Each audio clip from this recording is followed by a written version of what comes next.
All right. Bismillahirrahmanirrahim. Allahumma salli ala sayyidina Muhammadin wa ala alihi wa sahbihi wa sallam tasliman.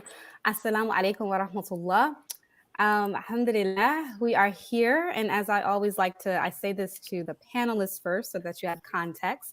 We are now live. However, it does take a moment for it to come onto social media. But this is a great time as I'm doing an introduction for you guys to share it from the Dope Muslim Woman podcast page. You can share it to your personal page. That would be great. All right. Assalamu alaikum wa rahmatullah. Welcome back to the Dope Muslim Woman podcast. As you enter in, you guys know the routine. Please offer your salam so that we can exchange those greetings of peace and we can keep the barakah in this exchange and in our dialogue. Assalamu alaikum, everybody. Welcome to the panelists. Welcome to our audience members. Wa alaikum salam, Maryama. We are here season 3. We are here in series 4, which is the Accountability and Stability podcast series. A very, very important culminating podcast series that we're doing. Walaikum salam, Stacey. Walaikum salam, Saudia. And alhamdulillah, we have reached, we have discussed thus far our sexual desires and providing our economic situations. And now we're at our mental health, managing our mindsets. Walaikum salam, Medina. It's good to see all of you guys. Thank you for giving salams. Please share the podcast. We are now here with I'm Not Crazy, okay? And so we have a dope group of panelists here who I'm going to introduce. But first and foremost, can I just say assalamu alaikum to you guys? You guys can come off mute and say hey to the audience members. Assalamu alaikum. Assalamu alaikum. All right. We have a beautiful, beautiful group of people here. I'm going to go ahead and introduce. I'm going to first start with our, with no bias. I don't want to say all-star player because that's not right, but he is representing, mashallah, and holding it down for the Akis. So we want to, give him honor. Alhamdulillah, this brother is widely acknowledged as a critically acclaimed author and lecturer and one of the leading and most passionate voices of his generation. Excuse me. On the contemporary social political challenges and issues of our time. This brother specializes primarily in the analysis and documentation of events and issues that impact Muslims and the Islamic experience in America today. He is a renowned, respected activist and servant leader in the Muslim American community for over 20 years. He founded the Islam in America movement in 2008 and serves as its national representative. This is a very concise, he does so much more. But I would like to welcome Brother Amin Mathari to the show. Assalamu alaikum. Wa alaikum salam wa rahmatullah. Thank you for having being me. here, brother. I appreciate you being here. Honor and a pleasure. Alhamdulillah. And I'm going to jump over to, alhamdulillah, we're so happy and humbled to have a licensed practicing counselor here. But this sister, she's trained in EMDR, eye movement desensitization. Correct me, Amanda. Desensitization. There we go. To treat trauma, she utilizes cognitive behavioral therapy, mindfulness, and other therapies to help clients find relief and reach their identified mental health goals. She customizes treatment based on each client's individual strengths and needs. This amazing sister works as a licensed practicing counselor associate in Louisville, Kentucky, and specializes again in cognitive behavioral therapy. Welcome, Sister Amanda Brown, to the show. Thank you so much for having me. I love what you do, Sabria, and I am honored that you invited me on the show. And thank you for being back. I know you were here for the Breonna Taylor special, so it's an honor to have you back. I'm also here with a beloved, long time friend and humbled guest. She was on season 2 on an audio podcast. And I always say that her podcast is on the audio platform, still the most popular podcast, subhanAllah. So people are fascinated with your story. But this sister, she's an educator over 20 years. She's a phenomenal human being, a mother, a pioneer in the community, a beloved friend, and someone who is multicultural. And she spoke to that experience on a previous podcast. Welcome, Halima Munoz, to the show. Thank you. Thank you for having me. So thank you for being here. Alhamdulillah. Now, this dope sister here, I was like, I got to get her on. She was born and raised from Brooklyn, New York. She's a founder of BAM, which is a group exclusively for Black American-born Muslims who were born and raised into Islam to share their experiences. For years, she's also been a part of Medina Women's Committee at Masjid Taqwa in Brooklyn, New York, where she hosted community events and programs for women. She has an associate's degree in community and human services with a concentration in family and children. She also has experience working with the substance abuse population, as well as the individuals who have behavioral and intellectual challenges. Welcome, Sister Mukhtar Kennedy, to the show. Assalamu alaikum. Wa alaikum salam. Thank you for having me. Alhamdulillah. Thank you for being here. Thank you for all the work that you do. Well, welcome, you guys. We're going to get right into this discussion. I'm not crazy. And I can tell you, it definitely brought a lot of perspectives out. You know, I like to always ask these questions to find out how people are actually navigating their mindset, navigating issues related to mental health, navigating their relationships. But I wanted to start first and foremost, if that's okay with you, Brother Amin. So I wanted to just start with us as a people. It is clear that systemic barriers impact mental health in the Black community. Research consistently shows that these disparities are not a new phenomenon, and they've been present for generations. Historically, the Black community was and continues to be disadvantaged in mental health through subjection, through trauma, through enslavement, oppression, colonialism, racism, and segregation. I wanted to just start with you and ask, what happens as a member of the Black Muslim community as it relates to us being able to manage our history, like I said, these historical components I just mentioned, and our mental health? When we come into Islam, we're Muslim, we're Black. How do we intersect our mental health? How is it impacted? Sister, that is the $64 million question. And it's a very loaded question because we can talk about it from two aspects. We can talk about what should happen, but I have to first talk about what doesn't happen. And what doesn't happen is that people, for the most part, aren't able to revert or enter into Islam and still be able to address issues that they had before they became Muslim, because all too often what happens is that people think that the Shahada is a magic bullet and a panacea for all, and you check your Blackness at the door, and your Shahada will remove from you all ills, challenges, whether it be mental illness or whatever it is, whatever challenges we have, the Shahada is supposed to remove it. You don't need therapy. You make some dua, talk to the sheikh, read some Quran, and you'll be fine. This is what happens. Historically, this is what has happened. But finally, as Allah would have it, by His permission, we're at a place in our development where we're starting to see people are taking this aspect of our deen, because it's part of our deen to come to terms with these issues and deal with these issues.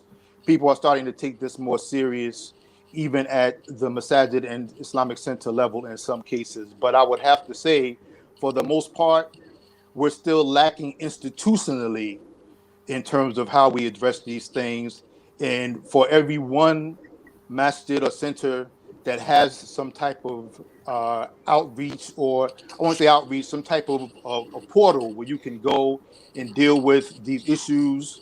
If you have a substance abuse problem and you come into Islam, that's a completely different dynamic, but it's definitely relevant.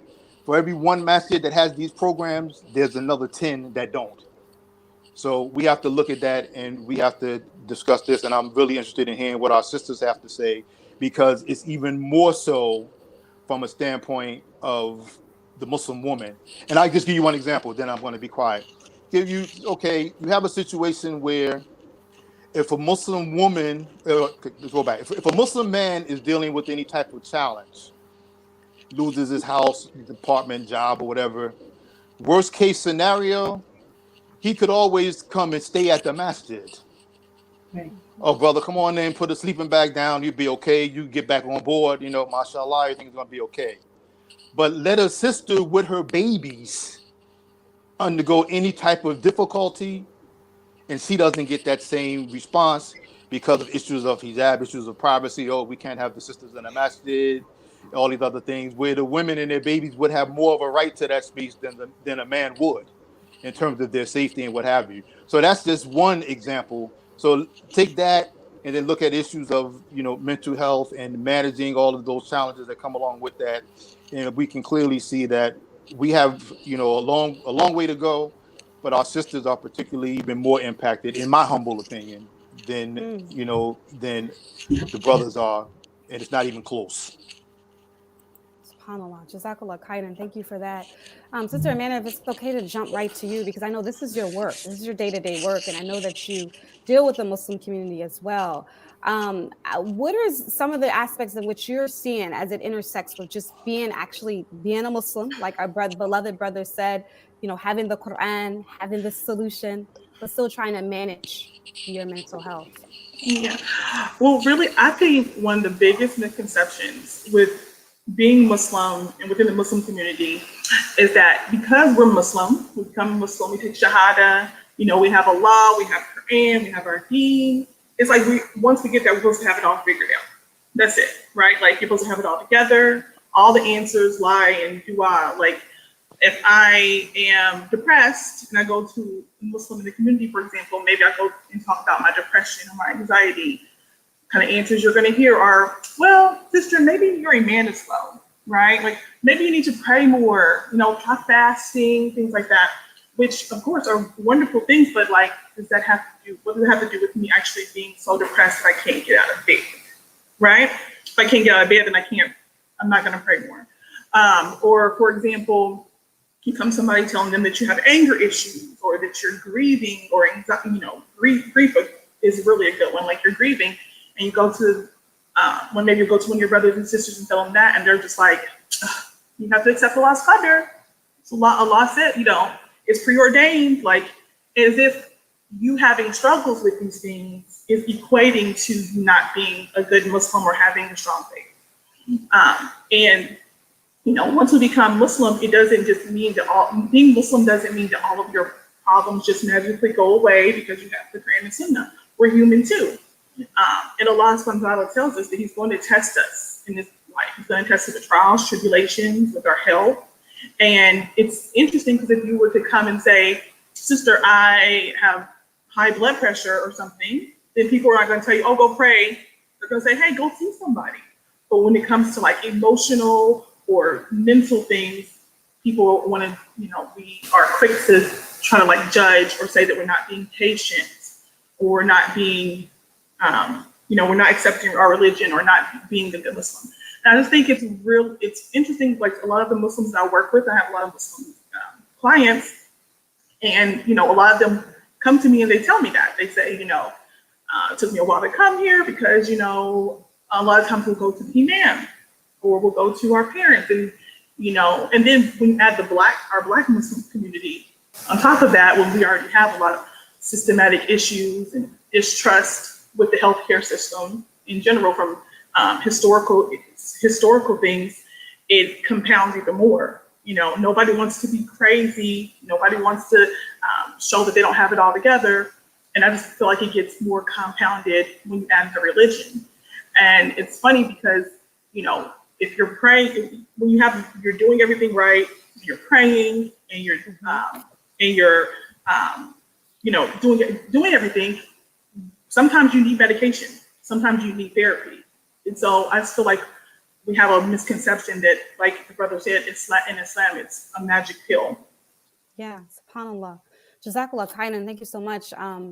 Yeah, that's really powerful insight. And I appreciate you sharing what you're actually seeing in your field. If I wanted to jump right on over to you, Sister Halima, and I wanted to just ask, because, as we talk about this, we can talk about it in a broad sense of just trying to normalize the taboo. But, to be honest with you, just as Muslim women, Halima, we, often we wear so many hats, right? Yeah. We go out, we carry Yeah. the banner of Islam on our shoulders. We're visibly Exactly. Muslim in this society, right? We're mothers, we're wives. We're supposed to, alhamdulillah, mashallah, every time someone asks us how we're doing, right? And a lot of times, we are comfortable with saying how we really feel when we're asked. We say that we're stressed. We say that we're tired. I just wanted to ask you as a Muslim woman, where are we going wrong, first of all? How are we mismanaging our own mental well-being? Yeah, that's a really good question. I think that kind of, piggybacking off what the other brother and sister was saying is that, in our community, it's what I call like religious shaming, you know, this idea that you have to survive, you have to be strong. And any sense of, issues with your mental health, that means, you're weak, and it's a shameful thing. So, being in the community for a long time and experiencing different things in my own life, that idea of, well, go to the imam, go to the, community for help. And, but there's a lot of judgment there. And I don't think a lot of time is judgment necessarily from a negative place, but from a misunderstanding. And as Muslim women, we have to be very careful of our mindset and our mental health. We're mothers, we carry children, we pass those emotions and those traumas on to our children. I have, plenty of stories, a book I can write about that, in regards to my children and things that, we've experienced. And, I remember one time I went to my uncle's funeral, and another family member, were Muslim, Muslim for a janazah, said to another family member, oh, like kind of chastised them for not, crying over a loved one. And mind you, it wasn't sobbing. It wasn't, a sobbing situation. And another family member said, wait a minute, like the Prophet ﷺ, he cried when his son passed away. So a natural emotion to release stress is being deemed as un-Islamic. A natural human emotion that Allah has given us. And I think as women, we hold it all in, and then you see it affecting our health. You see it affecting our ability to make sound decisions. And we make these decisions that, other people looking like, what's wrong with her, because they're unconscious, there's things that haven't been dealt with, so it's just like layers of things that contribute to, Muslim women's issues and how we, how we handle our stress. We want to seem like we got it all together.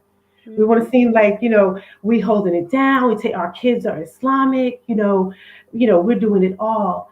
But, if for one moment, we're weak, you don't fear Allah. You don't know this religion. You need to go to your sheikh. You need to go to, medicine, astaghfirullah, But, honestly, me, myself, I wouldn't say to that extreme, but I had that particular mindset that, like, okay, are these conditions people have, these traumas, bipolar, schizophrenia, and I talk about those because those directly affect my family. And even just simple depression, simple depression, is it something that, is wrong with them? Do they not have faith? And unfortunately, sometimes it has to hit you and impact you for you to see, what, this is real. And we have to start talking about this. We have to, start making it comfortable for people to open up and talk about it. Because although it's getting better in the secular world, and as far as like, you see a lot of celebrities and famous people talking about, mental health, and especially in the Black and Brown community, don't shame people for getting counseling. There's still in the religious community a lot of work to be done. Like the brother said, the infrastructure is not there. If you have an issue, if you have a psychotic breakdown, where are you going to go to? If you have a family member that has mental health issues, that has schizophrenia, that has bipolar disorder, where are they going to live? You see most of those people out on the street. Yeah. So not to kind of get off on a tangent, but as Muslim women, we carry a lot of burdens. We carry a lot of weight, and we just have to be careful because it can really, cause us, deep wounds that will take generations to heal from. Thank you, Halima. That was really that was powerful and beautiful. Thank you so much. Mukhtar, I'm jumping up to you. I know you are kind of a founder of BAM, which is a phenomenal Facebook movement. I'm going to call it a movement, but you focus in on us as a community, those that were born into Islam, and we're second generation Muslims here. A lot of us, I'm our third, we saw a lot, we experienced a lot. So I wanted to just, right? So I wanted to ask you just, as it relates to just also being that second generation Muslim woman, you know, what are some things that you're seeing as it relates to mental health, and what, you know, because I can go on for days about this, but how our upbringing, like how taboo was it, girl?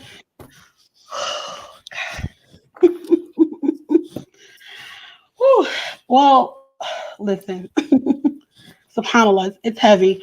Well, first, I would like to talk about our parents, right? A lot of our parents came from that era, from that civil rights movement, from that era. You know what I'm saying? Survival of the fittest. You know, a lot of them came from really rough backgrounds. You know what I'm saying? And so when they embraced Islam, and some of them had troubled households too, prior to embracing Islam. And so when they embraced Islam, some of them still came with these same behaviors, same attitudes. You know what I mean? Having mental problems that are unaddressed. And so a lot of them have masked the deen, you know, to cover up what's really going on inside. You know how we are in the Black community. You know what I'm saying? Like, we don't really talk about this stuff, you know, pray it away. You know, that's from the shaitan. You know what I mean? Just very dismissive. And so that trickles down into how you parent your children, you know, how you parent, right? And the effects of that is it's heavy. A lot of us are traumatized. I mean, there's been a lot of trauma. I mean, because, you know, I run BAM, and there's been a lot of trauma, a lot of spiritual abuse, and there's, like the brother said, there's not enough programs aligned in our community to address this, right? I know people who are not practicing Islam anymore, and they're out there in the streets. You know, like, their mind is gone. You know, sisters. Another effect is sisters entering marriages, uncompatible spouses. You know, not doing the work that's necessary to heal. Like, this is all problematic. Um, it's a lot. It's a lot. It's a lot. That's yeah. Yeah, and so I think the problem with that is that there's not enough support in our communities. Like the sister said, alhamdulillah, like, you know, we I feel like now, you know, people are better equipped with understanding the mental health, but we still have a lot of negativity associated with it. A lot of people still do not understand what mental illness is. Certain mental illnesses. A lot of people are self-diagnosing themselves, which is very problematic. Okay, you're labeling yourself bipolar, or other people bipolar, schizophrenic, OCD, and you have no idea what that really means. And that's problematic in itself. So these are the things that we definitely need to address in our community, and how we treat each other as well. You know what I mean? Like, we need more love. We don't have enough love in our communities. We don't make it a safe place for people to share. That's another problem. You know, there's so many things that we need to work on. I think that every masjid needs someone in the mental health field on their committee, on their board, to contribute towards, you know, making decisions in the masjid, to refer people to services. I think that's so necessary. We don't have that. We need a one-stop shop for our communities. I think that's necessary. Yeah. Thank you so much, Sister Mukhtar. You said a whole You're welcome. mouthful. You're And as welcome. someone who shares a similar, you know, experience, has witnessed a lot of it, you're right. We didn't know what it was. It was just traumatic, but it was a lot of mental health issues that we were witnessing, kind of unaddressed. Brother Qasim, I'm jumping over to you, Aki, because as a man, I think it's really important that we understand it. You know, often, you know, we get. You know, I get into these circles with women and Muslim sisters, and there's a lot of times when things go wrong in marriages, brother. The first, you know, a lot of things we hear is, he was crazy. He was a narcissist. He was, psychotic, schizophrenic, bipolar more so than schizophrenic. But these are often things that we hear and we talk about. I just want to know, like, as far as with our beloved Muslim brothers, how are we managing our mental health? Are we moving the needle with being able to acknowledge this, being comfortable with going to therapy and counseling? Are we getting better in that regard? And as far as Black Muslim men in particular? Oh, brother, I'm sorry, you're on mute. That's my fault. Oh, Some of us, sorry. Go ahead. we good. All right. We're good. Some of us are, some of us aren't, and I'm putting that in first person, saying us, because I've been through the process. I've gone to therapy. I still go to therapy because and see, that's the problem. Allah tells us that, in Allah, never will Allah change the condition until you change yourself. So if people aren't even willing to have the conversation, then how are we ever going to move to a place where a man is comfortable with going to therapy? So that's a conversation, first and foremost, that a person has to have, with their Lord and themselves. Okay, I need this. I have issues that aren't going to be solved strictly by, adhering to the Quran and, the Sunnah of the Prophet sallallahu, making dua and all these things like that. And people have to just be willing to put in the work. What we find all too often is that we don't want to put in the work because people have oftentimes told us that it's not necessary to put in the work. As all our sisters have alluded to earlier, this is just an issue of weak iman. You do those things that bring you closer to the remembrance of Allah, then all these problems will go away. No, you have to do the work. And I would add another component to it from a man's perspective, and I'm sure my sisters would agree that this conversation about mental health, this needs to be a conversation that also happens before folks get married. This needs to be a conversation at the sit down. Because all too often, and I'm just, subhanAllah, may Allah guide my heart and my tongue. See, sometimes on both sides, and I found this, it's not always the brother's fault. It's not always the sister's fault. Sometimes it's both their fault because they're coming into the situation with baggage. And guess what? We all go into every relationship with baggage. You just have to ask yourself, if you're going to marry somebody, how much of their baggage are you willing to carry? Because you're going to have to carry some of that baggage. And it's a different kind of carrying of baggage if a person is willing to do the work versus a person that's not willing to do the work. And I had to learn that the hard way from my own experience. And we have our sisters here that are trained in this field. So I'm not saying anything that I'm sure that, they haven't heard before, that even our audience hasn't heard before. But we still haven't gotten to that point yet, and again, until we as Muslim men and women are, till we own our stuff. One of my first conversations that I had, when I embarked upon the process for myself, I went and I had a bunch of complaints and I was asked, all right, is this her stuff or is it your stuff? All right. Makes you look in the mirror. I'll talk about it. The self-examination, the reflection. And oftentimes we don't take time to do that. One, because sadly, and I say this with all due respect to imams, and many of them are, peers, and some of them are my elders. A lot of times we don't spend enough time in our lectures and in our halakas talking about this idea of self-examination and looking at yourself. We're always looking externally, and in every situation, we always want to think it's the other person. We read those verses in the Quran. Allah's not talking about me. He's talking about them. That ain't me. What are you talking about? So until we reverse that trend and we begin to take ownership of our stuff, Sabria and my sisters that are on this panel, we're going to continue to be in this same space. But I really think, and Allah knows best, I really believe that we have a pathway because, like you all, I'm second generation Muslim. I have children, and now, alhamdulillah, I'm a grandfather. There's 4 generations of Muslims in my family. 4 generations. So I'm seeing that now, all of you that were born and raised in Islam like me, 30 years ago, we would have not been able to have this conversation. What, you'll come on a podcast publicly and talk about mental health? What?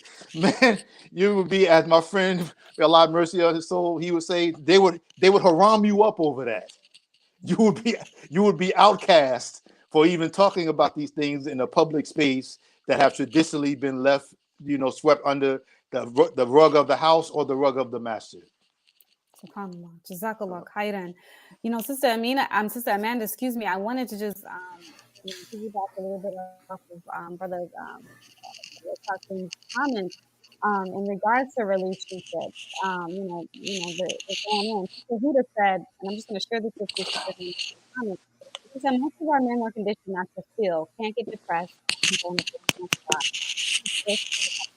it leads to mental health issues because they're taught not to have an outlet to express themselves and what they're going through.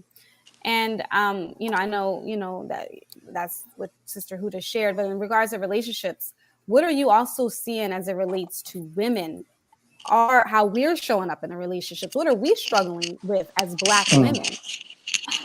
Okay. Well, first, I just wanted to come back a little bit. You Sure. mentioned trauma. The sister mentioned trauma, and the brother said that we need to own our stuff. So, first of all, it's so funny because people, we think by like repressing this stuff and putting it away that we're hiding from it.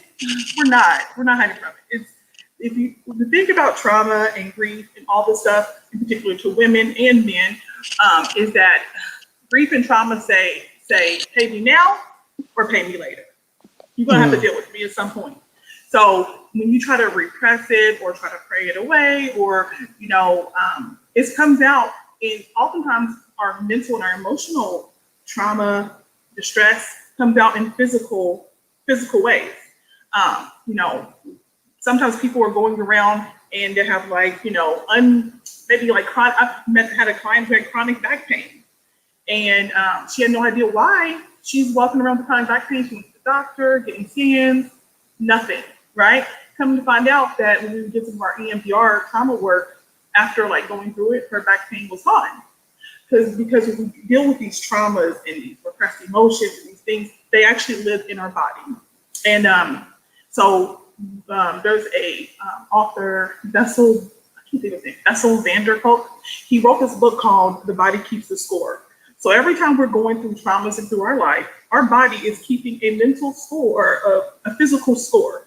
So that back pain you're having, that chronic headache, that fatigue, all of that is coming out. So when we don't deal with our stuff and we just keep on trying to put it away, it's going to come out. It's going to come out in a physical way. And like women, especially Muslim women, one thing I was actually talking to a client today about this, a Muslim sister, and we were talking about also as Muslim women, we wear hijab. For example, we wear hijab, right? And a lot of us have been wearing hijab for a million years. It seems like. I feel like I've been wearing hijab for years. And I'm very confident in my hijab. I wear it.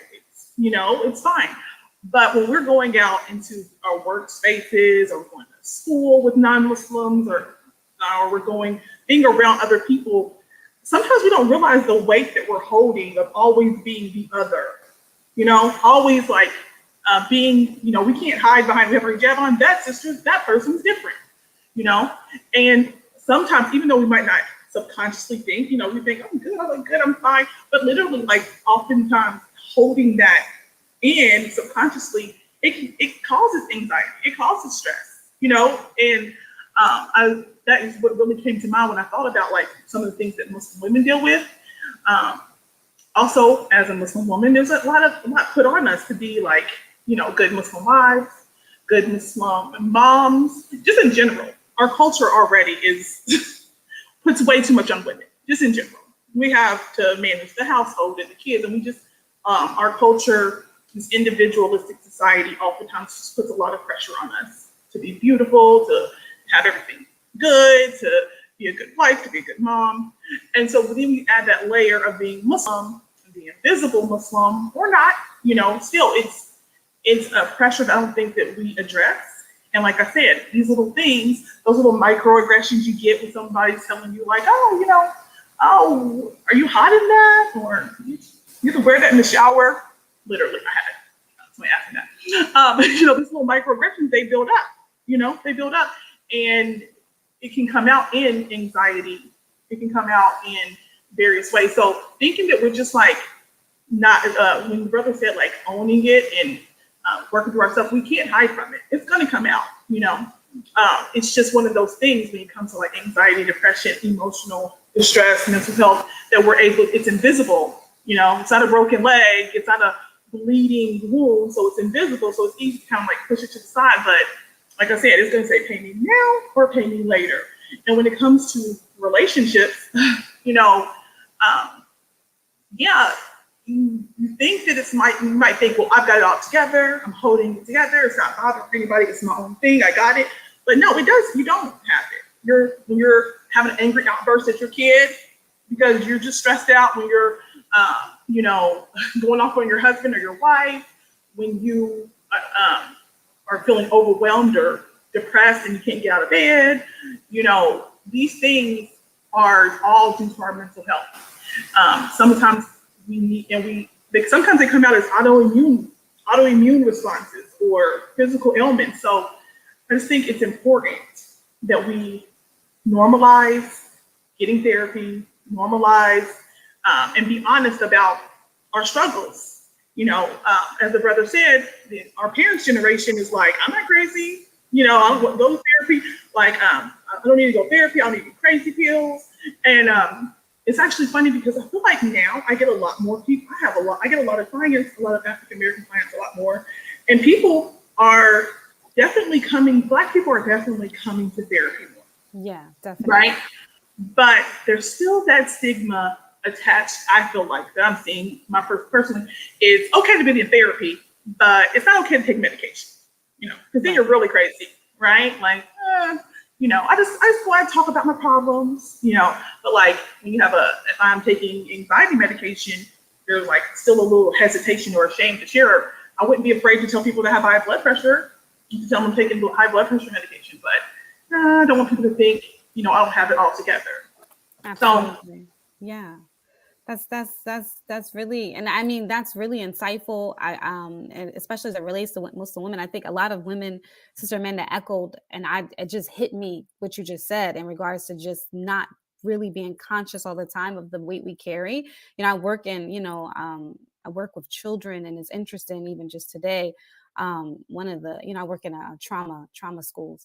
And one of my clients, he, had on a hoodie, and I'm like, kind of take off your hoodie. And he's like, if I won't take off yours. You know what I mean? Like, so I mean, he was little, but I was just like, oh, touche, but, it's just the impact of sometimes even just having to constantly even have these sort of, dialogues. They definitely have an impact. So thank you. I wanted to read something. Mukhtar, I'm going to jump right to you. Beloved Huda shared something. She was talking actually to another audience member, but I wanted to share it with you, just kind of getting back on this topic. She said, women that marry men with trauma, who know their trauma and what they've really been through, will try to death to protect them and love them and keep their family together, which in turn breaks her because she can't heal them and it isn't on her to do so. Then we got to deal with all the stuff on top of our own struggles and dealing with our own family. It's a sad cycle of cause and effect. So I wanted to first speak to you about that comment, and also just try to, because I think being self-aware and having ownership is really important. Do we, as Muslim women, how do I ask this question? Do we point the finger a lot at the struggles of our Muslim men, of our brothers? I'm just asking you, Mukhtar, what you think? I think so. I think it happens a lot. I think it happens a lot. Because it's easier to blame other people, right? I mean, sometimes it happens. I mean, accountability, right? It goes back to being accountable. And I think a lot of times that happens. I'm going to disclose a little bit about my own personal situation. When I first got married, when I was 18, I was very young, I started college, I didn't finish, you know what I mean? And I was like a quote unquote stay-at-home wife. But during that journey, I was becoming, I would say depressed, very irritable, lashing out and stuff like that. And I didn't really realize what was going on with me. Come to find out, it was a lot of resentment that I was having, towards him, because I got married young and I wasn't living in my truth, right? All of my friends are going to college and excelling, and I'm at home. Like, what am I doing with my life? And so I wasn't taking ownership of my reaction to things, right? I was just lashing out, just depressed. And I had to really take accountability for my actions. You know what I mean? Like, my father really had to check me too. Like, get it together, sis. And I think sometimes we don't take accountability for the things that we do. You know, sometimes it's easy to blame him. And sometimes it is easier. You know, it's his fault. But sometimes we have to own our stuff as women too. We do. You know. He didn't force me to marry him. You know what I mean? Yeah. And yeah, so that was yeah. Even I believe what Huda mentioned is an extremely powerful analysis. If it's okay, and then I'm gonna jump to you, Halima. But I did want to just jump really quickly to Brother Qasim. Is there a lot of truth in what Sister Huda said, brother, as it relates to just that cycle of? I think you're still muted, brother. Can't hear you, brother. Brother Qasim? You're unmuted, but for some reason we can't hear you. It might have been when you refreshed. You want to maybe just try to refresh. It happens sometimes. And then we can just refresh. I'm going to jump over to Halima. If you refresh, you can go out and come back in. And then if that's okay. Okay, so Sister Halima, I just wanted to, sort of segue to you really quickly and just ask that question. So Sister Zakiya said, people are getting married to people who hide their mental health diagnosis and psychiatric medications they're taking.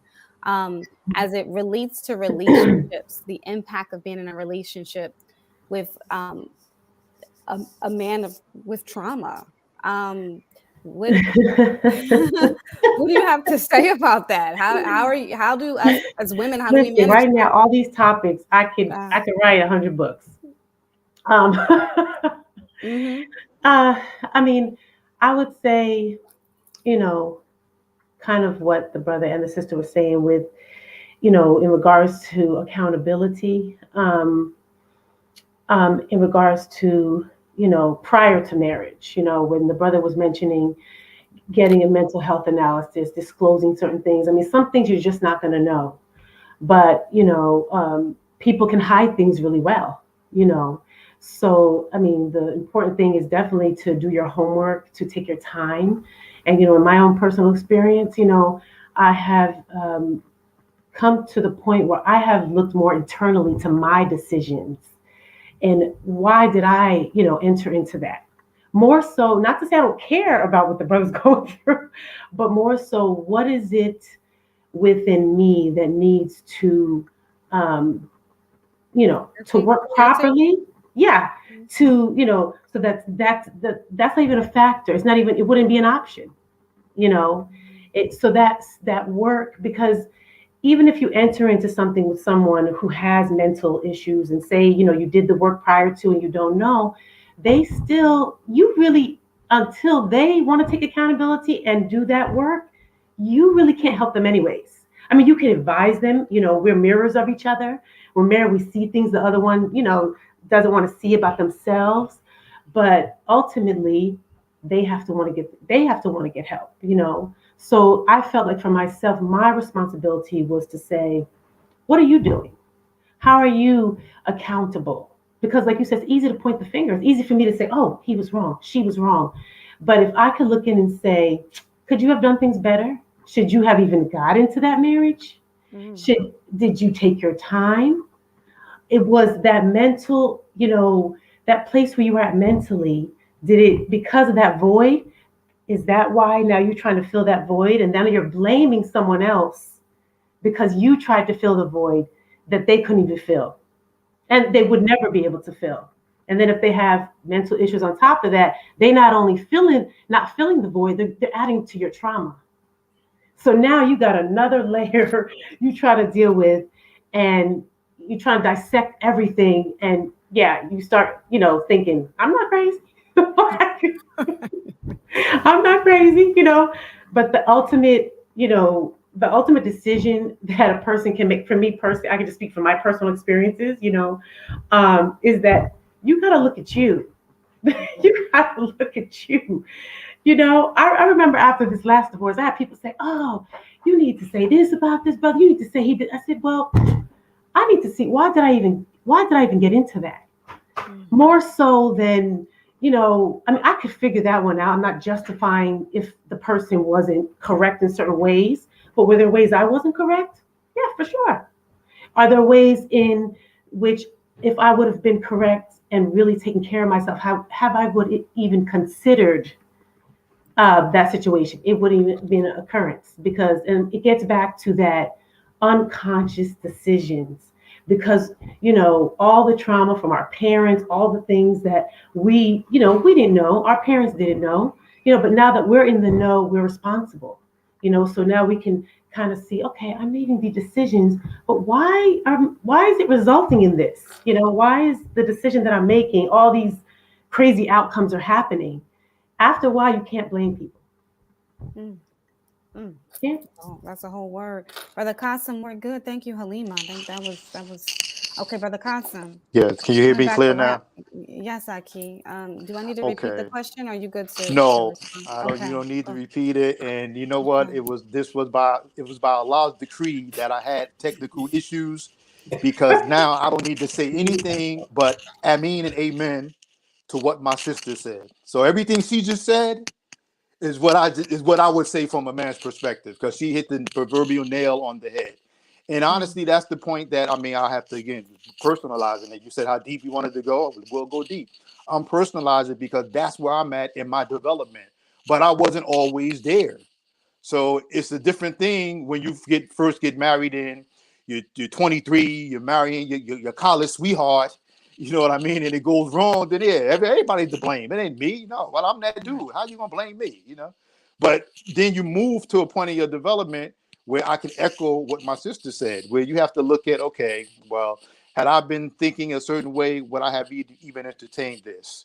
Or you start to just look at all the different scenarios and see where you played your part. So alhamdulillah, I'm glad that, you know, I was able to hear her perspectives, because all she did is, from a woman's perspective, mirror exactly what I wanted to share. You know, alhamdulillah. Jazakallah. Jazakallah khair. Thank you, brother. I'm gonna chime in. Anyone can chime into this comment, but I did want to add in the audience has a lot to share. You know, this is just a passionate topic for so many. Alhamdulillah, we're very grateful that you guys are having space to really share your experiences. But Sister Samira shared, in the Muslim community, there's this pressure placed upon marriage as soon as possible. But nobody encourages the couples to work on themselves and their mental health before they decide to embark on such a sacred journey, which then results in abusive relationships and failed marriages. It's okay to have baggage, but we have to let our spouses know how much luggage we checked before getting on the plane, quotes and quotes. Sometimes it's too much for the other person, but we don't know this because, and I'm sorry, some of it's cut off, but I guess because we launch into marriage. Some of it's cut off though. Is there anyone that wants to kind of just comment? This is just Samira, just about this. Mr. Mukhtar, Sister Amanda? This. I would just like to say, going back to like one sister said that people hide their mental health stuff when people in their marriage. I think also it goes back to what the sister said about accountability. Like sometimes we have to remember that you can't change a person; you can only change yourself. Okay, and you know you can encourage your spouse to go to therapy or and tell them that, that you feel like they need some help. But you also, sometimes you have to just stop and think, can I deal with this? Like, is this something that I can accept? And you have to ask yourself that hard question. I think a lot of us will just, put complete blame on that person, or maybe the signs were there all along, but we just, we just love them, or we just want to try to go through it. But at some point you have to turn into yourself and be like, okay, is this something I can deal with for the rest of my life?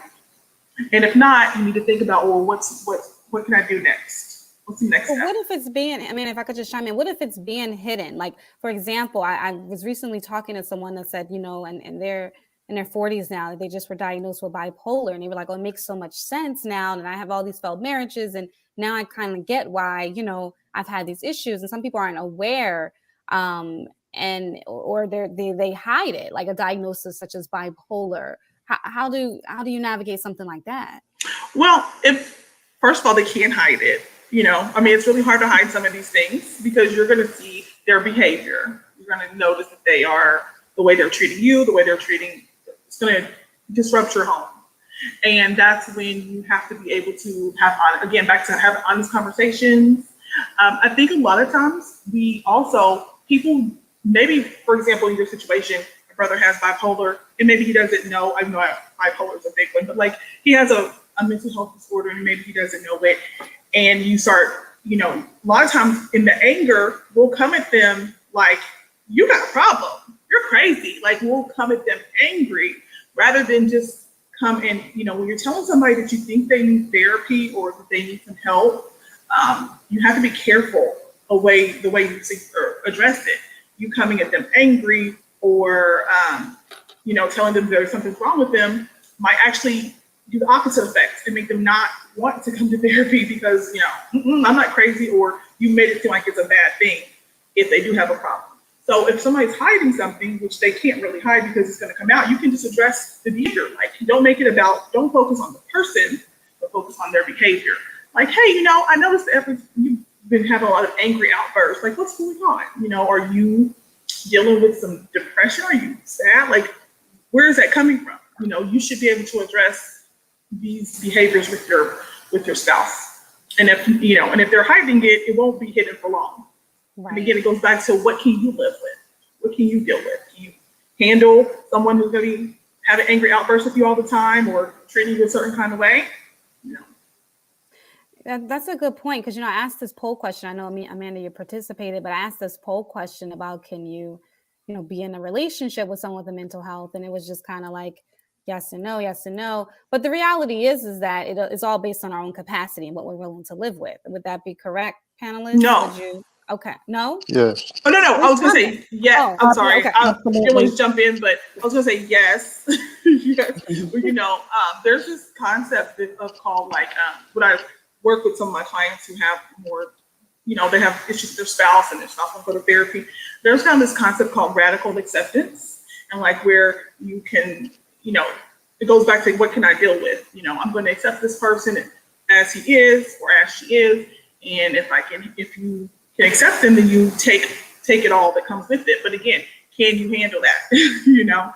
So I would say I just want to add that part. Yeah. And brother Qasim, you mentioned a powerful thing about willing to do the work as a critical component as well, not just being able to live with it, but being with people that are willing to do the work to fix it. Is that right? Because it's a process, and if you're undergoing this process as part of a unit, then it's going to take a certain level of participation from both people.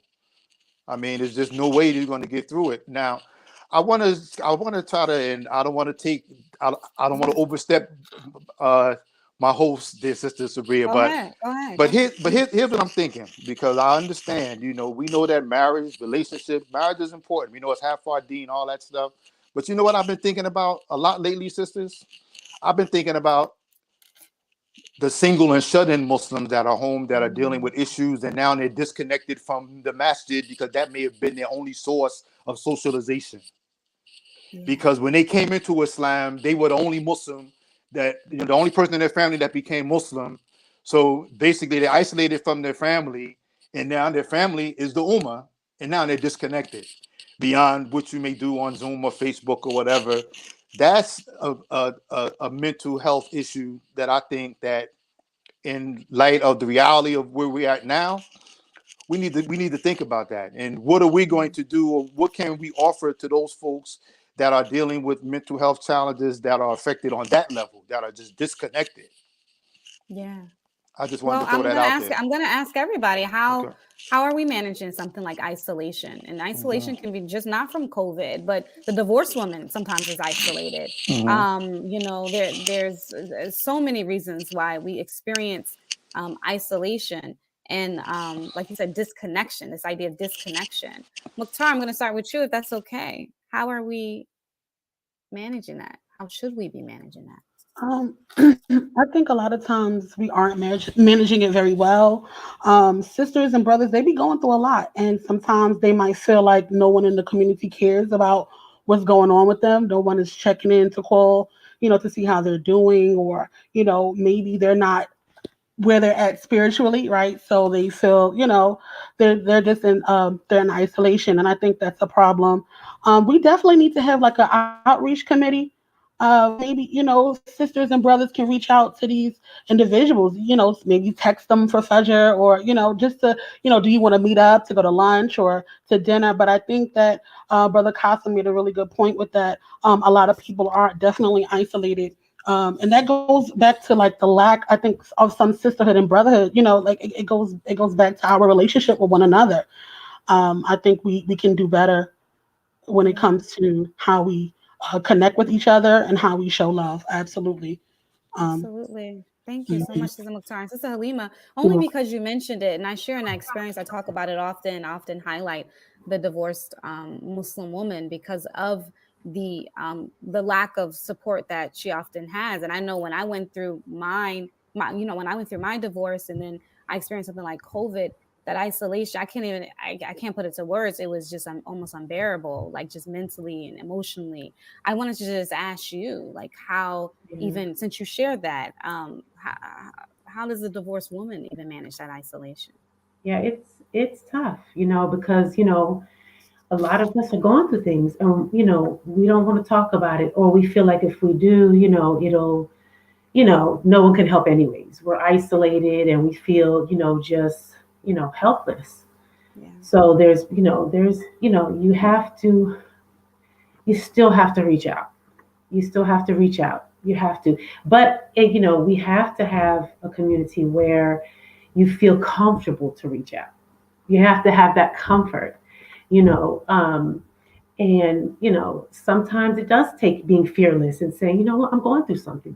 I need somebody to talk to. I mean, you'll get those people that are like, judgmental, or be like, okay, well, I don't know how to help you. But then you'll also find people that can finish your sentence. They know exactly what you're going through. And that right there in itself, not to say, misery loves company or anything like that, but it can be a source of, just solace that, you know what? We're all going through something, we all can relate, but being in the pandemic, it definitely makes it harder. There's certain things that even just going to Juma, just being around your brothers and sisters and getting that uplift, you just feel like, okay, just it's cut off. You're cut off. And, now we're only connected through screens, so it can be very detrimental to someone who's, single, man or woman, their mental health, usually, I don't know, people are saying that now, like, husband and wife, now that it's COVID, people are divorcing because, so maybe single people maybe you should be happy you don't have somebody to argue with. I don't know, but there's definitely that, that dynamic of, man, like, I'm single as it is, and my outlet was the community and, my friendships and seeing each other. And now it's like slash cut. Right. So it can be depressing, myself sometimes. I'm like, you know what? I got to get out the house. I have to, for a while, I'm a teacher. I teach kindergarten. We were at home, and I was just like, I got to get out. I can't, this is, you know what I mean? Like, I have to, get out of here. I'm used to Fridays being my day. So yeah, it can be overwhelming, and, when you know that you have to do a lot of things on your own, and then you feel even more isolated, being at home. Absolutely. And Sister Amanda, I wanted to go straight to you and just talk about resources. What are some things that the single Muslim can do during this time, or the isolated individual? What are some ways in which we can better support our mental health? Well, it's funny because, like, I've been doing a lot of therapy all through COVID, right? And, like, in the beginning, what were we doing in the beginning of COVID? Like, when we were first off isolation.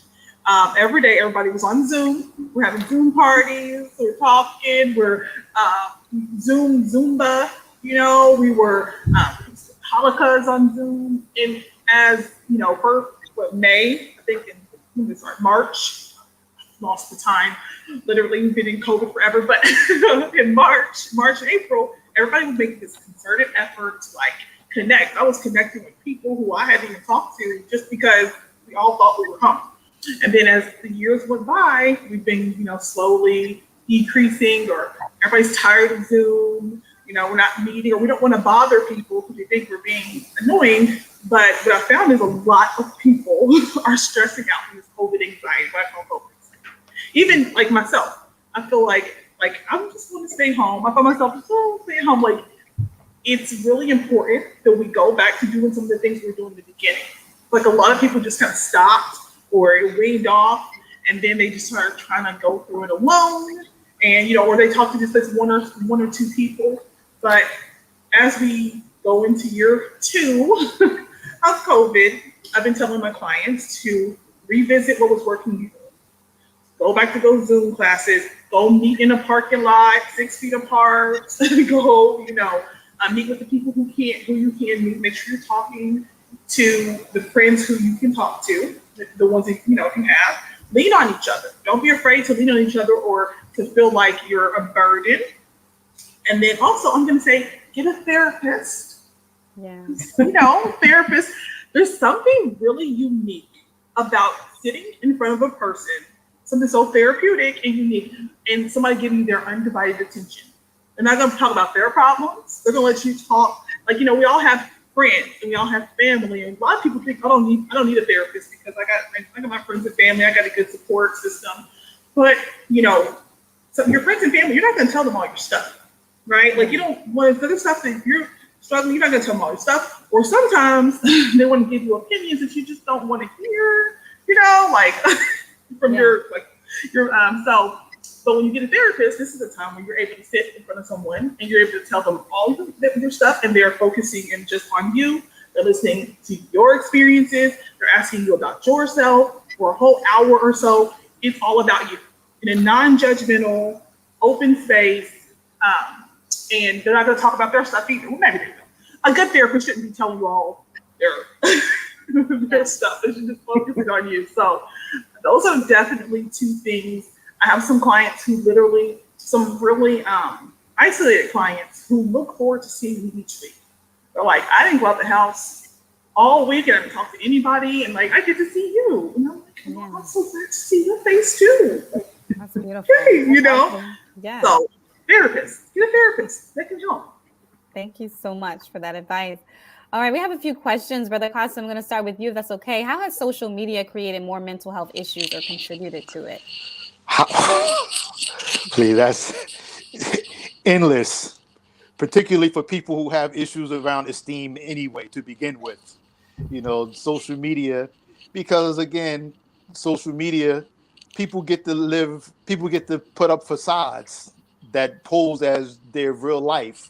So sometimes people are becoming, I hate to use the word depressed, but some people are actually becoming depressed or despondent because their real life doesn't measure up to something that they see on social media, and they don't even take into consideration that thing they may see on social media is somebody's fake life. It's not even real, so there's bit that we've gotten out of social media for sure as a society and as humanity, but there's a lot of inherent dangers that have come along with it. And when folks don't manage it properly, particularly if you're already fragile to begin with, it can be very problematic. So, I think that, it's a real fine line between how we navigate this stuff. And, as Muslims, we know we have another added level or layer of how we have to navigate that space, so we can't just have the norms that many of these folks have on social media, because that's not who we are. That's not what we do. Do you feel like the indulgence and like overexposure of the nudity is kind of jacking people's minds up as well, like we see on social media? Oh, for sure it is. I mean, how can a person ingest all those type of images and things constantly and it not have some effect on them? Consciously or subconsciously, even the strongest person that would think that it's not affecting them, it's going to affect them. And then that trickles into their personal lives, because then they want to come back and, they're looking for that, on both sides. Sometimes male or female, they're looking for that, in their spouse, and it's really, it's a slippery slope, and again, I'm not one to just come out and bash social media. I got to a point where I had to be on social media because of the nature of what I do. I'm an author and things like that. And my best friend, my brother, will tell you he had to literally almost drag me kicking and screaming to get on social media. But it was necessary for what I do. But to this day, I still don't have a personal Facebook account. I have a Twitter, Instagram, where I'm, putting out things that I want. I never post pictures of my grandchildren online and things like that because I'm not spooky, but it's just like, hey, if their parents post them, that's them. As their grandfather, I'm not posting no pictures of my baby online because you have sick people out here, and that's just the reality of it. So it's not all gloom and doom, but for me, I know that it's a space that I navigate and tread carefully, and I think that all of us, particularly as Muslims in this space that we're in now, we have to navigate those spaces very carefully and choose our engagements in that space very wisely.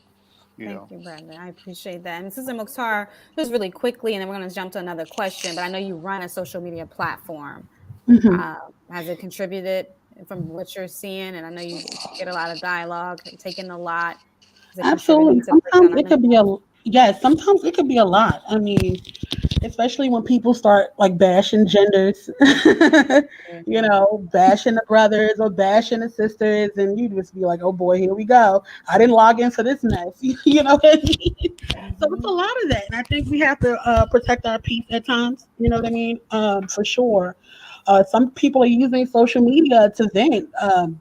They're using it as therapy. You have family that's going online, airing their dirty laundry. And it's like, no, don't do that. It's like, and I think, in that regard, it can be problematic. I think it's good to take breaks sometimes. You know what I mean? Because sometimes it could just be a lot, Absolutely. Absolutely. Yeah. I have a radical self-care regimen, usually after I do lives, because, people think it's just come up here and we just have a good time, but you take in so much energy, you feel like depleted and you could feel that energy. So sometimes I'm like, I have to take it. So I totally feel I'm still learning that too. I'm still trying to. You have to. Yeah, definitely. It's really important. Halima, question. How would you suggest someone ask about mental health prior to marriage? And at what point in the courting phase would you do so? Sabrina, why you do this? I don't know. I love you. Well, honestly, I'd have to think about that. I mean, asking about mental health, I think you definitely should, have counseling. I think you definitely should have premarital counseling. And, I mean, you can, I don't like to talk about what I haven't experienced or what I'm not an expert at. But I will say, like, moving forward, when I plan on marrying in the future, whenever Allah deems, I would definitely seek, counseling for myself at the same time as well as with that person, and just observe and take your time and ask questions. I mean, you really can't do unless, I mean, maybe the other panelists can give some, more, suggestions, but just for me, I would say it would just be a matter of just kind of observing, asking questions, getting to know people who know them. And, and definitely just making sure that, you're honest with yourself. Because like the other sister said, they can't hide. You can't hide everything. Some things you just can't hide. And if you really observe and if you really take your time and you're honest, you're very honest, you can prevent that. But as far as questioning, I mean, I'll just, like I said, counseling and just kind of ask. The best way possible without being, rude or intrusive. Just kind of maybe, like we have a licensed counselor here. There might be something specific we can ask the person that we're talking to that would give us the answer. You know what I mean? Like we might ask it in a certain way and say, well, what do you think about this? Or what is your experience with this in your past relationships? And, I mean, honestly, that's what the counselor's for. Because a lot of us we're not equipped. We don't have the tools because, I could say, I'll just ask, or I could just counseling, but there's certain things that you need help and assistance with. And for me personally, I would get assistance with it. Mm-hmm. Beautiful. Yeah, I would get a professional to give me guidance through it. Absolutely. Amanda, what do you recommend as we navigate this courting process? Well, I think it's important to remember that, like, when it comes to mental health issues, there's general causes of what calls some like heavy mental health issues, like your environment that you grow up in, your childhood, also hereditary. It can be hereditary. So you can take a minute and ask, even though these are uncomfortable questions, you should be asking uncomfortable questions to your future spouse. And so asking, like, does depression, suicide, any personality disorders run in your family? Have you ever had any kind of mental health issue in the past? And then, like the sister said, asking people who know your future spouse. Friends know your friends. If a person is suffering from depression and you maybe ask their friend, they're going to know that this person can't get out of bed sometimes, or they go missing sometimes, or they maybe have been hospitalized or things like that. So just really taking the time to ask questions, ask about their mental health, any mental health issues they've had in the past. Ask about their parents, their grandparents. These are questions you can ask. Another thing to take into consideration that people might not think about is, like, when I said environment, if you're with a person, you got to think about people's environment and where they grew up. Like, for example, and this is not like true for everybody, but like if you were to marry your brother, for example, who grew up in like the ghetto of Detroit, okay, or ghetto, like in like a rough area where they were probably exposed to violence, and they maybe have, or you can actually talk to them about things they've seen and experienced. You have to know that a person who's growing up in a certain kind of environment, then they maybe they've seen some things that could result in them having PTSD, having trauma, having these things they don't just like, it didn't just happen like, oh, when I was 16, I saw somebody get shot and killed in front of me, but that's going to affect the person, or you can also get little things from people's behaviors. Like I had a friend who grew up in a more high violent situation. And it's funny because every time we would go driving together, every time we would go through like a drive-through or like in a side street, she would always unbuckle her seatbelt. I always thought that was weird. Like, why are you unbuckling your seatbelt every time we go into like a small area?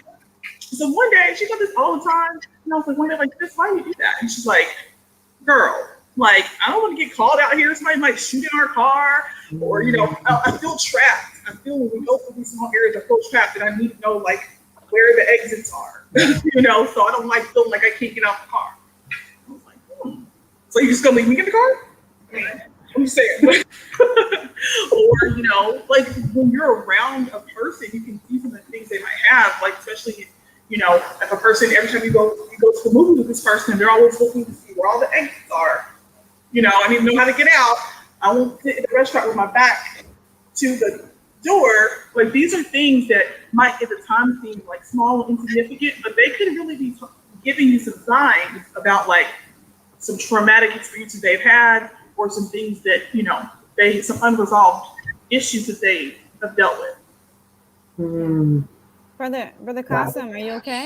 Yeah, I'm good. Yeah, Sister Amanda, that's a valid point, but I have to say something. Go ahead, brother. That's, some of us as men, that's part of our training. Because I grew up. I totally understand that. No, my formative years of my life, my early years, preteen, I grew up in the Nation of Islam. Mm-hmm. All right, and then we transitioned to Islam, as we know it. So for me, when I walk in a place, the first thing I determine is where the exits are, Right. who's around. Right. I don't sit with my back by the door, and it's not because I was raised in an environment where there was violence, but there's just certain things that we were just taught as little boys around situational awareness.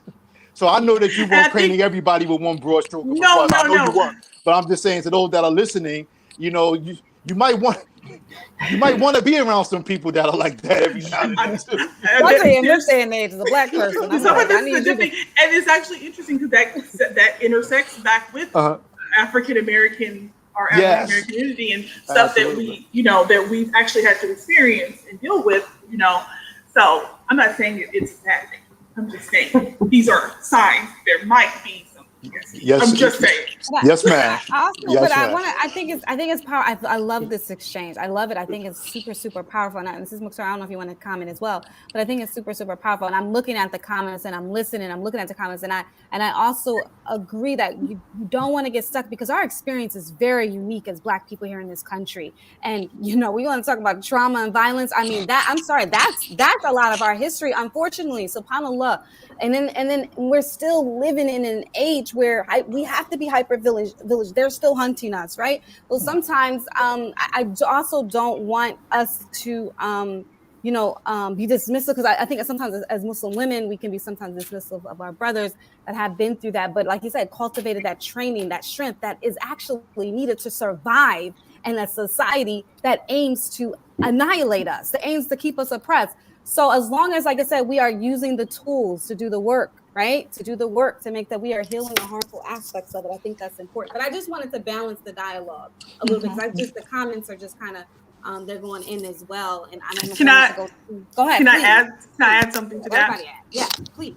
I absolutely understand that is a part of our culture, and that it's something that we've actually had to use to survive, and that is perfectly fine. But when it gets to the point, like sometimes with trauma and hypervigilance, when it gets to it's fine when it's maintained or it's survival, but when it gets to the point where some of our brothers are not sleeping, they're having insomnia, they're having flashbacks, they're having, they're constantly living in a flight or fight mode, which is we're not supposed to be in that mode all the time.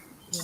That's when you need to go to therapy. Therapy can help get rid of some of that stuff. That, like, again, I love the idea of the brothers being a protector in that way and being able to manage that and pay attention, because it's very vital. But it's also, everything has to have a balance. And if it's affecting you in your actual day-to-day life, where you can't trust anybody, or you can't, you're sleeping with a knife under your bed or something, and you're perfectly safe, and you're living with your wife, and you're on guard all the time, then it's like, okay, what trauma, what is this? Maybe I need to resolve some of this. Maybe I need to talk to somebody about this, because it's affecting my day-to-day life. Absolutely. That's what I'm doing. Thank you. That makes a lot of sense. Thank you so much. And again, I appreciate the dialogue. Sister Mukhtar and Sister Halima, do you want to chime in at all? Yeah. I'm triggered by that a little bit, because I was raised in a very militant household. You know what I mean? 3 or 4 locks on the door. Right. She even put the gun under the pillow, child. I'm not. Fort Knox. So I do understand. I do understand that. I mean, our parents, mashallah, but that's how they grew up. It's survival mode. I get it. I understand. But like the sister said, you have to have balance with it all. What I want to say is that some of us are married into other cultures, African brothers, Asian brothers, and I think it's important for us to understand their cultures as well. When marrying into their cultures, how they view mental illness, how they handle it. It is very important. Firsthand, it's very important, because that plays a part in how you are interacting with your spouse in a marriage. Is very important, because different cultures handle things very differently. You know what I mean? Some people aren't even acknowledging it. For some people, it's just the was. It's just the whispers. That's it. We're not going to deal with, the PTSD and the OCD and anxiety. It's just the whispers of shaitan. So I think it's very important to really understand people's cultures when you intermarry. It's very important, because a lot of our sisters are married to West African brothers, and that's another thing. You know what I mean? That's another ball game. How people, deal with that mental health. Speak my glasses and Mukhtar, just go and speak the truth over there. I can get deep with that. That's the whole point, though. That's really. But sometimes we don't think about that when we're engaging into these aspects. It's important to look at the layers with that. Halima, did you want to chime into this dialogue? Thank you, Sister Mukhtar. Yeah, I mean, that's real. So much to say. I'll kind of backtrack a little bit as far as trauma and background. My parents are from the South Bronx, and they grew up in one of the worst neighborhoods, in New York City. And I just remember growing up always feeling like, because my dad would be like, watch your back, just not trusting that, and I think it was kind of taken I don't know, I feel like it caused us to be like, always trying to figure out just what people are doing, what their motives are, so because he came from such a volatile, environment, where he felt like he had to survive when he walked out that door, that 6, story projects. And, when he went out to go play handball, and he went out to go, walk past the drug dealers or walk past, the gang members, and, so that just, when you talk about marriage, you talk about people's backgrounds and their parents and where they come from, it's just all interconnected. I really had to think myself, like, okay, this, where is some of this kind of like mistrust and things like that coming from? That'll stem back from things like that. Like I said, my dad was like, he didn't trust anybody in his neighborhood. Everybody was suspect. I remember even now when I'm walking, I'll be looking like, like who's the, you know what I mean? Like, I don't want anybody to get too close, and that's something that, was definitely passed down, from my father. But like the sister was saying, you could kind of take that too far. It could, okay, the protective nature and the innate, nature to survive, right, can be exacerbated by the trauma of living in these type of environments. Then you take that all to your family, and then, you think you're being protective, but, you could be being overbearing. You could be being, mistrustful, or teaching your children to mistrust. Or start even seeing your spouse as an enemy, so it can really go, it can run deep. Yeah, I mean, when we're trying to end the podcast, I think for me, the last year, I've been trying to figure out like through my parents, their trauma, what they've been through. I'm like, okay, I gotta see, why are these things happening within me, and it just, dots start connecting, and it's like, I mean, you can't figure everything out. Allah knows all, but it at least help you to the path of healing and not making the same unconscious decisions. Because like one of the panelists say, some of my parents, they ain't never gonna change. You know what I mean? And, we respect them. That's their view. They're going to be who they are. But if Allah has blessed us to have that mindset that we can say, you know what? Well, let me observe, find out what they went through, look at some of the patterns of, their life and my life, see the parallels, and, then things will get better. Inshallah. The future, there's hope. There's hope. Because somebody's trying to change. Yeah, this conversation gives us hope. SubhanAllah, we're coming to the end of this podcast. I mean, just it's getting super powerful now, because I think because I've been on this journey with my whole inner child healing work as well, and just going to try to connect current, behaviors and decisions to my childhood and upbringing as well. And that's really, really, really powerful work to do. But I did want each one of you guys to just leave with some insight, last bit of advice that you can offer the community as it relates to managing our own mindsets, managing our mental health, or even managing our relationships. For the Qasim, if it's okay, can I start with you? Sure, yes. Well, first of all, I want to thank you for having me on, and it was an honor to be with all you brilliant sisters today. I learned so much. And what I would say to your audience is that, yes, we know that the best communication is when we communicate with our Lord. And, and that's, we're not going to, gloss over that. But I would say secondary to that, certainly, as my sister Amanda said, find you a therapist. Really, find you somebody to talk to. And I'll just close with this one point, Sister Sabria. I remember being at a lecture some years ago with Dr. Cornell West. Everybody knows who he is. I do a lot of lectures on the college circuit or whatever. And he gave some numbers. He gave some stats where he talked about there was a survey that was done of young Black men. And I forget how many men. It was a wide number of people. But they said 80% of these young men that were surveyed said that they don't have one person that they feel that they could trust, that they could go and talk to. And he was doing the survey. The survey was apparently around the idea of like religious and faith leaders. So I ask us, all right, if we don't have a family figure or an imam or a therapist to talk to, who do we talk to help us manage these things? So for certainly, communicate with your Lord, trust in Allah, do the best you can. But for those things where you need to talk to somebody in real time, brothers and sisters, there's no shame in that.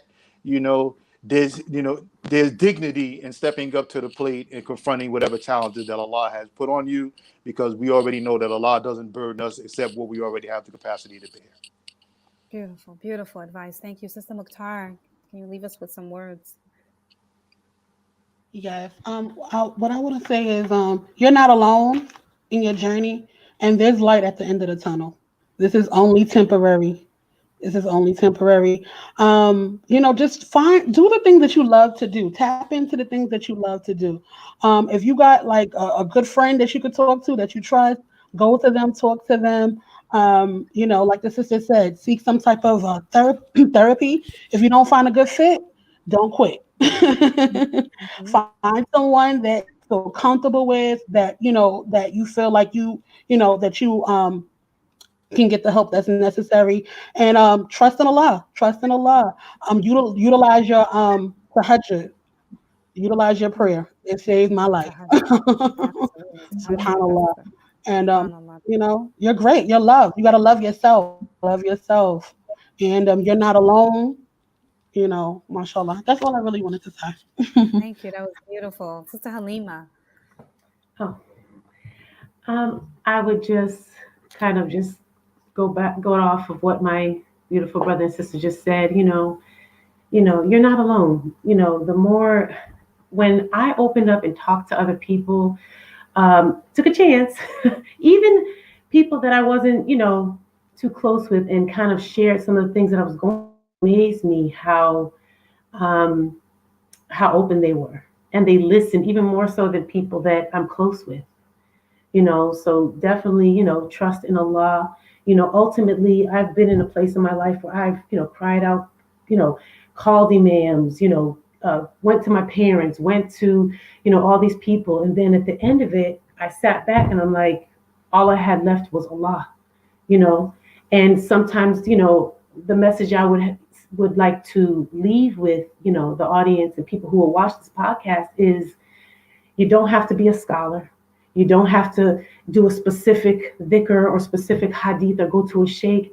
All you have to do is talk to Allah. Tell him what it is that you want specifically. Ask him for that healing, because no one else can heal you.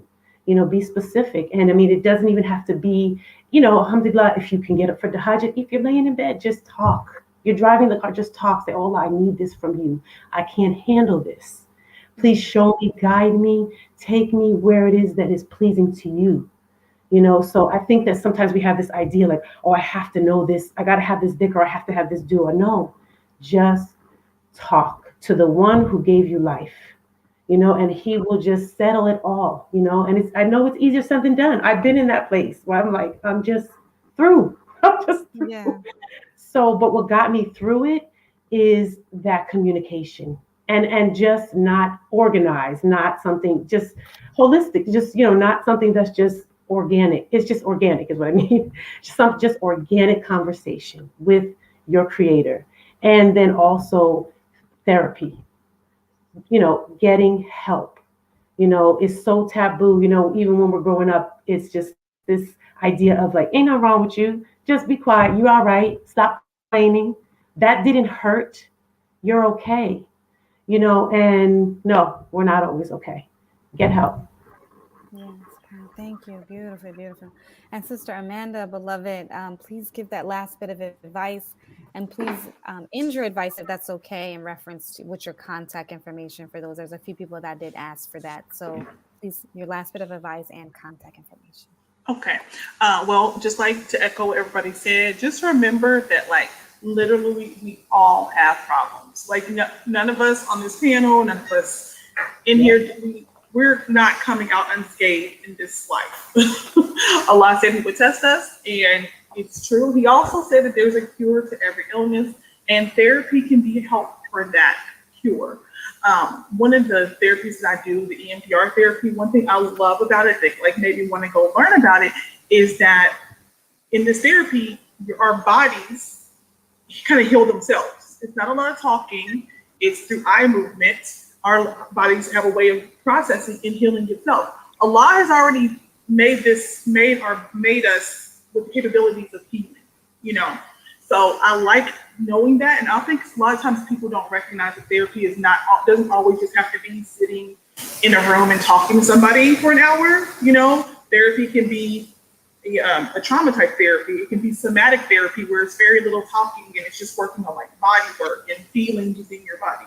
So I think it's important for people to just please take the time to figure out what might work best for you. As the sister mentioned, you might meet a therapist who doesn't match with you very well. You know, don't think, oh, I tried therapy once, that person didn't understand me. It's important to find someone who is culturally competent, who understands your needs. It can be hard. Muslim, but we have like the Muslim Wellness Foundation. I think they have like a list of Muslim therapists you can talk to. If you're in Louisville, you can call me. Gosh, what is my handle? I'm so.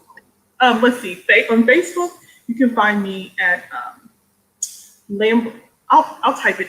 Can I type it somewhere and give it to you? Because I don't like know the actual name, but I have a Facebook page. Just never on there. But you can reach out to me there. But just really remembering that you're not alone and that Allah told us to utilize what we have. And so, you know, you can have Allah, you can have this deen, and you can have a therapist. Yep. SubhanAllah. Jazakallah khairan. Thank you guys so much. I really deeply appreciate this discussion. First and foremost, I wanted to just give, honor and respect to our panelists individually. Thank you so much, Sister Mukhtar, for coming on. Thank you for the work that you do, especially as it relates to BAM and keeping us that are those second generation, third generation Muslims that don't often have outlets or safe place to go to sort of build that community. So thank you for your perspective tonight. I appreciate you deeply.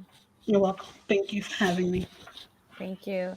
And Brother Qasim, thank you so much for holding it down for the brothers. Thank you for the work that you do, being an author and a lecturer. MashaAllah. Thank you so Appreciate much. your leadership in our community. Thank you for your perspective.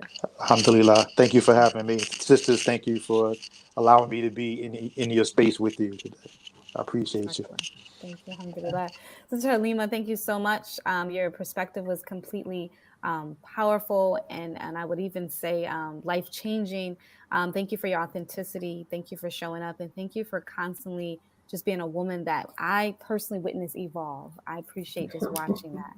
Alhamdulillah. I appreciate you having me and just hope I can help. Alhamdulillah. And Sister Amanda, thank you for being the go-to. I've tried to get you back on several times, but thank you. I know you do so much pioneering work in your community. Thank you so much for sharing your perspective, your wisdom, and your knowledge and expertise. We deeply appreciate you for coming on. Thank you for having me. It is an honor. I hope I didn't trigger anyone on the phone. No, we love it. Just the dialogue is golden. Listen, in my group, I'm triggered every day. The triggers are good because it shows us what we need to work on. Exactly. Right? I'm about to go do some work. We're about to go do some work. Absolutely. Okay. Thank you to the audience, dope audience members. It is very apparent that you are a conscious group of people. You are people that give us as a community, that give us as mothers and as fathers hope for our children, because you are consciously aware and having these uncomfortable conversations and looking for resources and looking for ways to better facilitate our own healing and taking ownership of where we are. Inshallah, there is definitely hope for our children. Jazakallah khairan. SubhanAllah, welcome. I wanted to just invite you guys back. Next week, there will not be a Wednesday podcast because we are having a little bit of a connection week, I would like to call it. We're going to return the following week because we're going to dive into a really heavy, uncomfortable podcast as it relates to polygyny, but it's going to be done in a different format. I'll give you more information about it. And so we're preparing that and trying to deliver that in the best manner because we know that's going to be pretty polarizing. Jazakallah khairan. We love you guys. Thank you, sis. Catch you guys.